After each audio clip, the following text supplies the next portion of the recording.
Everyone, welcome back to my channel Uniprep. सो आज की वीडियो में हम डिस्कस करेंगे इग्नू के solved assignment for the year 2024 to 2025। This is the academic year and ये जो असाइनमेंट्स हैं दीज आर फॉर ईयर 2025 जो कि मार्च में सबमिट होंगे। Currently the last date for the submission is 31st of March और ये जो सेशन है ये जुलाई 2024 का सेशन है। सो ये लेटेस्ट असाइनमेंट्स हैं, आपकी साइट पे अवेलेबल है। I give you provide the link in the description, जहाँ से आप जिस पे क्लिक करके अपने असाइनमेंट्स के क्वेश्चन पेपर्स डाउनलोड कर सकते हैं। सो ये जो असाइनमेंट है ये इसका सब्जेक्ट है school psychology and the subject code is BPCS 184। So this assignment is of 100 marks and ये दो पार्ट्स में डिवाइडेड है, assignment 1 and 2। So first assignment में ईच क्वेश्चन कैरीज 20 मार्क्स और 3 क्वेश्चन है, and then in second assignment 8 question है total और हर एक क्वेश्चन 5 मार्क्स का है।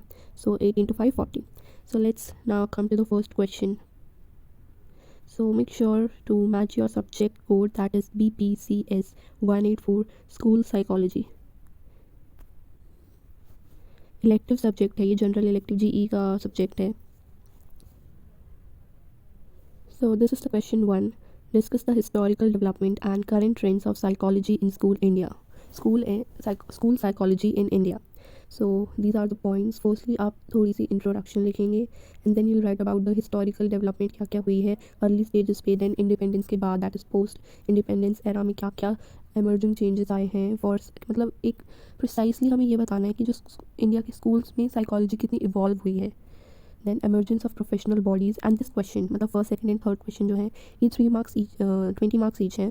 सो आपको एटलीस्ट 4 to 5 पेजेस लिखने हैं एंड मेक श्योर कि आप अपने असाइनमेंट्स A4 साइज शीट पे करें एंड रूल शीट होनी चाहिए, मतलब लाइन वाली शीट होनी चाहिए। And you can take both, मतलब दोनों साइड लाइन वाली ले सकते हैं आप, that's better and feasible for you. And also make sure to draw margin on the left side of 4 centimetre. I tag my another video जिसमें मैंने important guidelines दिए हैं, जो कि लेटेस्ट गाइडलाइंस अभी इग्नू की साइट पे अवेलेबल है।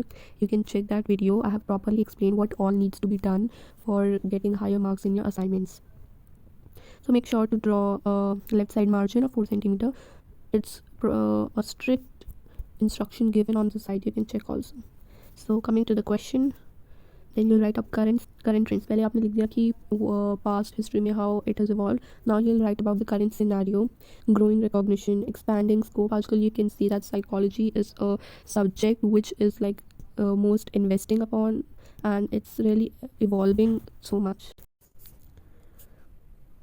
Then focus on mental health. These all are subheadings, and then you'll write in short paragraphs below them.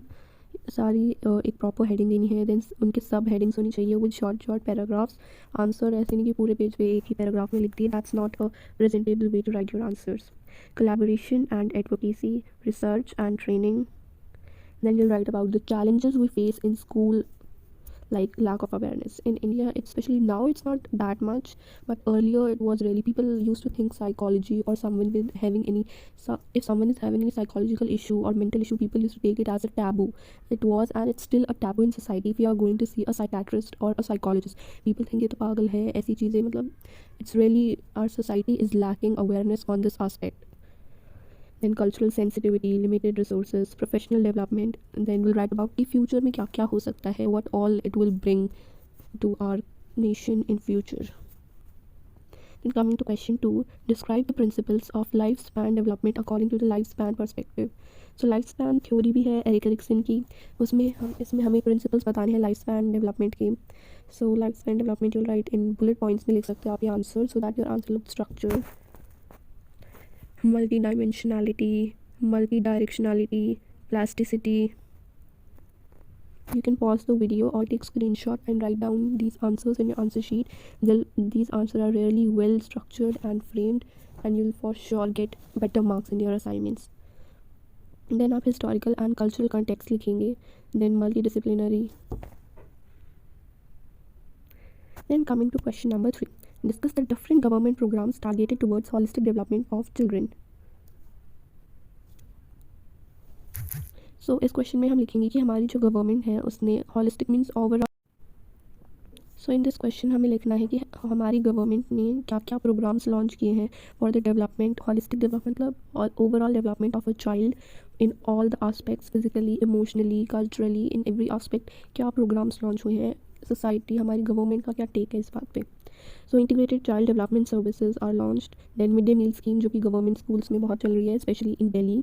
It goes on और प्रॉपरली वो चल ही रही है. It's functioning really very well.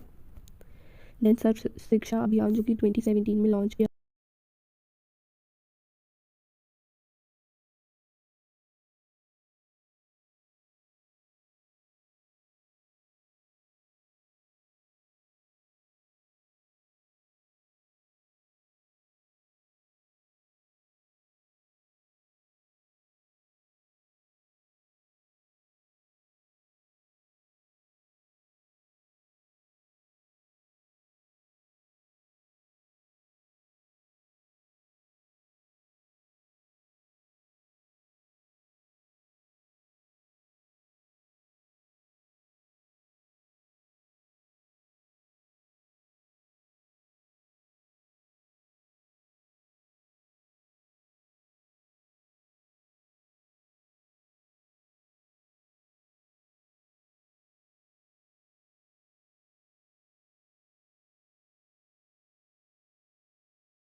Coming to fifth question, इसमें हमें continuous and discontinuous development के बारे में लिखना है. मतलब ये जो टॉपिक है डेवलपमेंट के ऊपर कि डेवलपमेंट कॉन्टीन्यूस है या discontinuous, is a very debateful topic और बहुत सारे साइकोलॉजिस्ट ने अपने अपने व्यूज़ रखे हैं इस पर. So you can write about that कि ये क्लासिक डिबेट टॉपिक रहा है from the very starting in the psychology.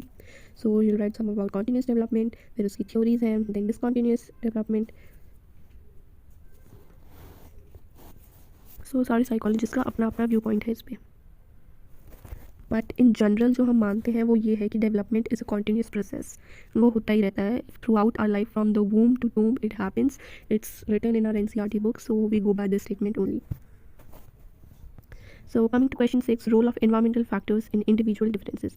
जैसे कि आप लोग देखेंगे कि आपका भाई, आपकी बहन, या mother father all are individually different. I am not talking about similarities, I am talking about variations in looks, in your view point, in your perceptions, and आपकी सोच में बहुत फ़र्क है. In your behaviour there is a lot of difference. Every one, no matter what genes, but every one has some different variation in themselves जो आपको दूसरे से अलग करती है. सो दैट्स कि हमें बताना है इस क्वेश्चन में दैट इन्वायरमेंटल फैक्टर्स जो होते हैं कि हमारे आसपास का इन्वायरमेंट है उसका क्या रोल होता है हमें दूसरों से अलग बनाने का. तो environment plays a very great difference role. कि एक इंसान आप देखो बहुत ही क्योटिक और बहुत ही टॉक्सिक इन्वायरमेंट में रहेगा और एक बहुत पीसफुल इन्वायरमेंट में रहेगा. सो उनकी अपब्रिंगिंग में बहुत डिफरेंस आएगा obviously, and that will create a sense of individuality. बहुत अलग होगी उनकी पर्सनैलिटी जब वो बड़े होंगे. You will see clear difference दिखेगा आपको. सो विल राइट अबाउट कि इन्वायरमेंट में कैसे नर्चर करता है हमें, कितना रेंज ऑफ इन्फ्लुएंस, कितना इन्फ्लुएंस होता है हम अपने इन्वायरमेंट से. देन इम्पैक्ट क्या पड़ता है, interaction. Coming to seven question, हमें बताना है सोशल लर्निंग थ्योरी के बारे में. Now social learning theory which was given by Bandura, Albert Bandura. So he believed that we can learn something by observing others. मतलब दूसरों के को देख के, उनके बिहेवियर को देख के, how they are performing, how they are doing, हम उनको देख के सीखते हैं. So according to him this was his theory. Then उसका एक इंपॉर्टेंट एस्पेक्ट था मॉडलिंग एंड इमिटेशन. मॉडलिंग, जब हम किसी को देखते हैं वी आइडियलाइज समवन कि I have to become like him. जो दूसरे कर रहे होते हैं हम उन्हें बहुत एडमायर करते हैं. इमिटेशन इज़ लाइक जब बच्चा छोटा होता है अपने पेरेंट्स को इमिटेट करने लगता है, उनकी कॉपी करता है और फिर सीखता है and then tries to perform the same thing which others are doing. That is what we call imitation. And छोटे बच्चे तो बहुत ज़्यादा करते हैं, बड़े होने के बाद थोड़ा कम हो जाता है, but we still try to imitate others directly और इनडायरेक्टली. देन कुछ कॉग्निटिव फैक्टर्स होते हैं.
कमिंग टू 9th क्वेश्चन, इसमें हमें कुछ स्पेसिफिक लर्निंग डिसेबिलिटीज़ के बारे में बताना है, जैसे कि dyslexia. Now dyslexia is a learning reading disorder, कि जो बच्चा है रीड करते हुए ही is not able to recognise words और उनको ज्वाइन करके पढ़ नहीं पाता है। Dysgraphia is a writing disability, he can not write, मतलब he can write but he is not able to like, सबने तारे ज़मीन पर देखी होगी, that child was use to make weird alphabets, ऊपर लिख रहा है नीचे लिख रहा है, मतलब there is no structured writing form, so that's the problem. Dyscalculia, कि बच्चा बेसिक मैथ्स की प्रॉब्लम्स को भी कैलकुलेट नहीं कर पा रहा है, problem in understanding mathematics calculations. Auditory processing disorder, ये बोलने में प्रॉब्लम होती है और सुनने में भी, like something they are not able to process what is being said to them, उन्हें समझ में ही नहीं आता है। लैंग्वेज प्रोसेसिंग डिसऑर्डर, की स्पोकन और रिटन लैंग्वेजेस में प्रॉब्लम आ रही है। विजुअल पर्सपेक्टिव, मोटर डेफिसिट में motor related to body function problems. Coming to 10th question, Indian government funded schemes for the gifted and talented children. So gifted and talented children are those जो थोड़े से, see there are two types of special children, like one जो कि deficit होते हैं in they are special child because they are lacking in something, and other one are those जिनके पास over तो नहीं कहेंगे but they are more proficient, मतलब वो नॉर्मल में नहीं आ रहे हैं, they are not average, they are above average and gifted in a sense that they have talent, वो बहुत जल्दी सीख लेते हैं दूसरों से, बहुत ज़्यादा नॉलेज गेन कर लेते हैं, बहुत फास्ट होते हैं अपनी प्रोसेसिंग सिस्टम में, लर्निंग सिस्टम बहुत फास्ट होता है उनका, so do they are gifted, they are by birth gifted, उनमें बाय बर्थ ही कुछ ना कुछ टैलेंट होता है, they excel in all the fields even the gifted children. So उनके लिए ऑब्वियसली अगर वो नॉर्मल क्लासरूम में करेंगे so they can't cope up with that, उनको चाहिए कि वो साल में 2 क्लासेस कर लें, there are children like that. So इसलिए उनके लिए गवर्नमेंट ने कैसी कैसी स्कीम्स फंड की हैं। प्रधानमंत्री इनोवेटिव लर्निंग प्रोग्राम जिसका नाम ध्रुव रखा गया है, then Kishore Vaigyanik Protsahan Yojana, national means cum merit scholarship scheme, CSIR innovation award for school children, there are lot many schemes but these are, ये मैंने कुछ निकाली हैं, so you can write them also, और अगर आपको कुछ और पता है then you can write them down also. Inspire awards MANAK, ये कुछ स्कीम्स थी। Coming to 11th question, social withdrawal. अब सोशल विड्रॉल क्या होता है, जब एक बच्चा वो सोसाइटी में ही is not that able to, so social withdrawal is a problem mainly it happens in teenage or after teenage or due to also some traumatic experience, अगर आपकी लाइफ में कुछ हुआ हो, something traumatic happening with you due to which आपको post trauma हो गया है, and then you are not able to deal with people you don't like, specifically you don't like only anyone। तो सोशल विड्रॉल जब होता है जब आप सोशल इंटरेक्शंस अवॉइड करते हैं, एक तो जैसे कि होते हैं इंट्रोवर्ट एक्सट्रोवर्ट, इंट्रोवर्टनेस मैं नहीं कह रही, that is not social withdrawal, social withdrawal is something जब आपको बिल्कुल ही लोग पसंद नहीं आते हैं, आप लोग सोशली इंटरेक्ट नहीं कर पाते हैं, आप इन्जॉय ही नहीं करते, you don't feel like anything going with people, talking with people, anyone, rather than just isolating yourself in a room and just being alone all the time, और फिर वो आप उसके हैबिचुअल हो जाते हैं and then you just don't like people at all। इसके कुछ रीजंस होते हैं, जस्ट लाइक आई सेड कि there can be some teenage trauma और सम आपके इन्वायरमेंट का बहुत इफेक्ट पड़ता है आपको, जब बच्चे छोटे होते हैं तो कोई छोटी बात भी उनके दिमाग में बैठ जाती है ना, सो वो बहुत और वो उनके दिमाग में घर कर लेती है, फिर वो चीज़ नहीं जाती उनके दिमाग से। So mental health can be a problem like depression, anxiety, और कोई मेंटल हेल्थ कंडीशंस हो सकते हैं, स्ट्रेस हो सकता है, किसी चीज़ से बच्चे को बहुत ज़्यादा स्ट्रेस है, रिलेशनशिप प्रॉब्लम्स होती हैं, whether they are with parents, other family relatives जो होते हैं उनसे, और विद देयर फ्रेंड्स, कोई किसी भी टाइप के कॉन्फ्लिक्ट्स हो सकते हैं। Then low self esteem, the child is not able to feel confidence in himself, उसको लग रहा है कि वो कुछ है ही नहीं, बच्चे का सेल्फ एस्टीम ही इतना लो है, that's why he is not able to cope up with people. Trauma, just like past trauma, something social situation में उसके साथ कुछ ऐसा हुआ which made him feel unsafe. Effects of social withdrawal, loneliness and isolation, बच्चा बहुत loneliness के phase में चला जाता है, हेल्थ कंडीशन बहुत वर्सन होने लगी है, specially mental health, decrease well being, properly वो अपना काम छोड़ देते हैं, अब आप अकेले रहोगे, that will affect your mind, difficulties आने लगती है रिलेशनशिप्स में, अगर आप सोशली विड्रॉल रहोगे तो आपके फ्रेंड्स नहीं बनेंगे, आपके अपने पेरेंट्स के साथ नहीं बनेगी, आपके अपने रिलेटिव्स के साथ नहीं बनेगी, आपके अपने प्रोफेशनल जो आपका एरिया है वहाँ पे भी बहुत प्रॉब्लम होगी आपको कोप अप करने में, and to make relationships it's really hard to maintain relationship with these kind of people. So yeah that's it for the video, thank you so much for watching.